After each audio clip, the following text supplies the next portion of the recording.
নমস্কার বন্ধুরা, নন্দিনীর সাতকাহনের আরও একটি নতুন ব্লগে আপনাদের সবাইকে স্বাগত জানাই। আশা করছি যে যেখান থেকে আমার ভিডিওটি দেখছেন সবাই সুস্থ এবং ভালো আছেন। প্রতিদিনের মতো আজকেও অনেক সকাল সকাল ঘুম থেকে উঠেছি। স্নান, পুজো আরও ঘরের অন্যান্য কাজ এগিয়ে নিয়ে তারপরে ভিডিওটি শুরু করলাম। আমার এই নীলকণ্ঠ গাছগুলো অনেকগুলো করে ফুল দিয়েছে, কিন্তু এখন অনেক দিন ধরে আর ফুল হচ্ছে না, তাই এগুলো একটু বেশি করে কেটে নিলাম। অনেক দিন পর নতুন ডালপালা হবে, তাহলে আবারও নতুন ফুল হবে। এখন ফ্রিজের কাভারটা তুলে নিচ্ছি। আজকে এটাকে ধুয়ে দেব, সাথে ফ্রিজটাকেও সরিয়ে ভালো করে ঝাড় দিয়ে ফ্রিজটাকে মুছে নেব। আমি যেহেতু প্রতিদিনই একবার করে সব কিছু ডাস্টিং করে নিই, তাই সেইভাবে কোনো কিছুই আর ময়লা হয় না। আমার যেহেতু কোনো হেল্পিং হ্যান্ড নেই, তাই সংসারের রান্নাবান্না এবং সব কাজের মাঝে সময় বের করে এইভাবেই ক্লিন করে থাকি। খেয়াল করে দেখেছি, ঘর বাড়ি যদি পরিষ্কার পরিচ্ছন্ন পরিপাটি থাকে, তাহলে কিন্তু ঘরে একটা পজিটিভ ভাইবসও আসে। মোটামুটি ডাইনিং রুম সব কিছু এক এক করে গুছিয়ে ঝেড়ে মুছে পরিষ্কার করে নিচ্ছি। আজকে মেয়ের ঘরের জানালাটা ভালো করে পরিষ্কার করে নেব। প্রথমেই একটা ঝাঁটা দিয়ে আলগা ধুলোগুলো ভালো করে ঝেড়ে নিয়ে তারপরে একটা টাওয়াল দিয়ে গ্রিলগুলো মুছে নেব। আর স্লাইডিংয়ের কাজগুলো ভালো করে কলিন দিয়ে তারপরে একটা টাওয়াল দিয়ে পরিষ্কার করে নিলাম। আর ঘরের পর্দাগুলো যেহেতু খুবই লাইট কালারের, তাই অল্পতেই নোংরা হয়ে যায়, কিন্তু আজকে এগুলো আর কাচবো না। আর এখন এই ঘরের বেড কাভারটা চেঞ্জ করে নেব। আর এখন যেহেতু গরমকাল, তাই 3-4 দিন পর পর বেড কাভারগুলো আমি চেঞ্জ করে থাকি। ঘর বাড়ি যেমনই হোক না কেন, সেটা পরিষ্কার এবং পরিপাটিভাবে দেখতে সবারই ভালো লাগে। আর সেটা যদি স্টেপ বাই স্টেপ ফলো করে কাজ করা হয়, তাহলে ঘর বাড়ি পরিষ্কারও থাকে আর নিজের জন্য সময়ও বের করা যায়। খাটটাকে ভালো করে মুছে নিয়ে এখন চাদরটাই পেতে নেব। এই চাদরটা যেন অনেক দিনের, কালারটা একটু ফেড হয়ে গেছে, কিন্তু এতটুকু ছেড়েনি। আর চাদরটা এতটাই সফট যে গরমে ঘুমোতে খুবই আরাম লাগে। চাদরটা প্রায় 7 বছর আগের। আর অনেক দিন পর একটু যদি পুরনো বিছানার চাদর পাতা যায়, তাহলে কিন্তু খুব একটা খারাপ লাগে না।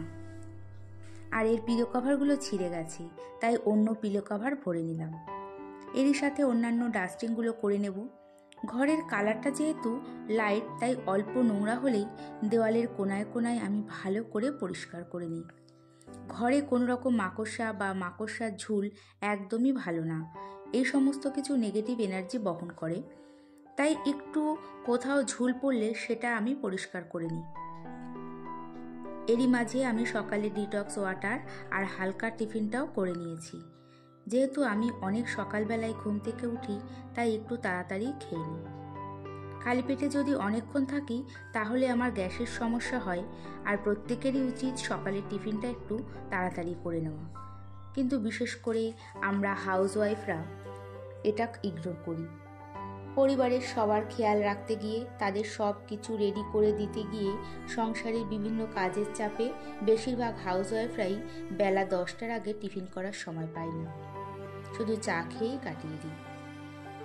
বহুদিন ধরে এরকম চলতে চলতে পরে গিয়ে আমরা নানা শারীরিক সমস্যার মধ্যে পড়ি। একটা সময় আমারও এরকম গেছে, কিন্তু এখন সেটা অনেকটাই পরিবর্তন করে ফেলেছি। এই তো কথা বলতে বলতে আরেকটা ঘরের বিছানাও তুলে নিয়েছি। সব ঘরগুলো ভালো করে ঝাড় দিয়ে সাথে সাথে ঘরটা মোছাটাও কমপ্লিট করে নিচ্ছি। এতগুলো ঘর, ব্যালকনি, করিডোর সব মুছতে কিন্তু আমার অনেকটাই সময় লেগেছে, তাও নিজে হাতে করার একটা আলাদাই শান্তি। ঘরগুলো সব মুছে নিয়ে ঘর মোছার এই স্টিকটা সার্ফ দিয়ে ধুয়ে ব্যালকনিতে রেখে দেব।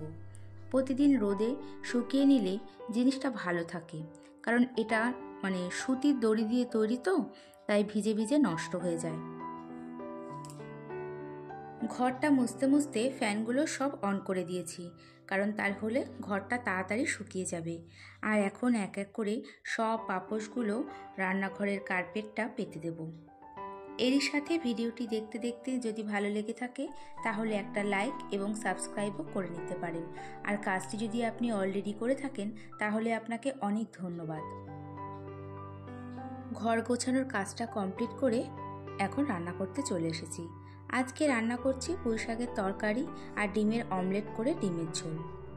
আমি এবং আমার মেয়ে এটা খেতে খুবই পছন্দ করি, আর নিজে রান্না করেছি বলে বলছি না, ডিমের ঝোলটা খেতে কিন্তু খুবই ভালো হয়েছিল। আমাদের ঘরে কিন্তু খুব বেশি পদ কখনোই রান্না হয় না।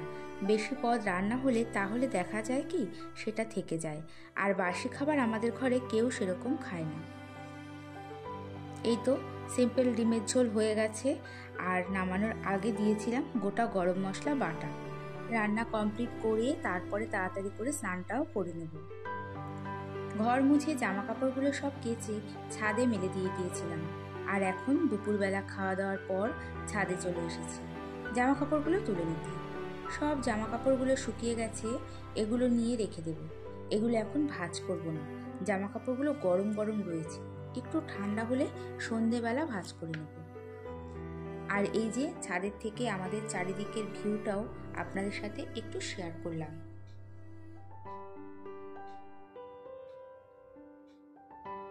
আমাদের ফ্ল্যাট থেকে 2 মিনিটের হাঁটা পথেই রয়েছে স্টেশন। ওপর থেকে চারিদিকটা দেখতে খুবই সুন্দর লাগছে। এখন ফ্রিজের ওপরের কাভারটা পেতে দিয়ে ভালো করে জায়গাটা গুছিয়ে রাখবো। সন্ধে হয়ে গেছে, সন্ধেটা দিয়ে নিয়ে হাজবেন্ডকে একটু লিকার চা আর সাথে একটু কাঁচা ছোলা চানাচুর দিয়ে মুড়ি মেখে দিলাম। হাজবেন্ড দুধ চা খুব একটা খায় না, সে লিকার চাই বেশি পছন্দ করে। এখন অ্যাকোয়াগার্ডটা চালিয়ে বোতলে জল ভরে নিচ্ছি। সকালে একবার সব বোতলে জল ভরেছি, যা গরম পড়েছে সব বোতলগুলোই ফাঁকা হয়ে গেছে, তাই আগে জলগুলো ভরে নিলাম। আর সাথে সাথে বোতলগুলো ডাইনিং টেবিলে গুছিয়ে রাখবো। সকাল থেকে রাত পর্যন্ত আমার মতো হাউসওয়াইফদের প্রচুর কাজ করতে হয়। সারাদিন কাজ করলেও দেখা যায় সংসারের কাজ শেষ হয় না। তাও অনেকেই মনে করেন হাউসওয়াইফরা যেহেতু বাড়িতে থাকে তাদের কি এমন কাজ থাকে, কিন্তু ভালো করে দেখলে বা সঠিকভাবে দেখলে দেখা যায় বাইরের অনেক কাজের থেকে হাউসওয়াইফদের কাজ কিছুটা হলেও বেশি। গামলায় কিছু ধোয়া বাসন ছিল, সেগুলি এখন মুছে এক এক করে র্যাকে তুলে রাখছি।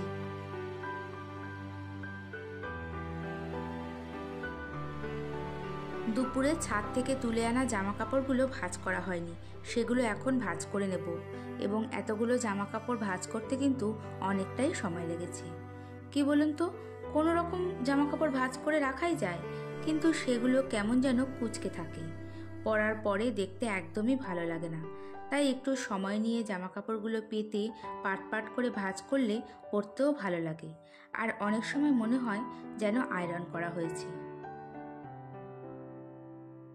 যাই হোক, কথা বলতে বলতে আমার জামা কাপড়গুলো ভাঁজ করাও হয়ে গিয়েছে।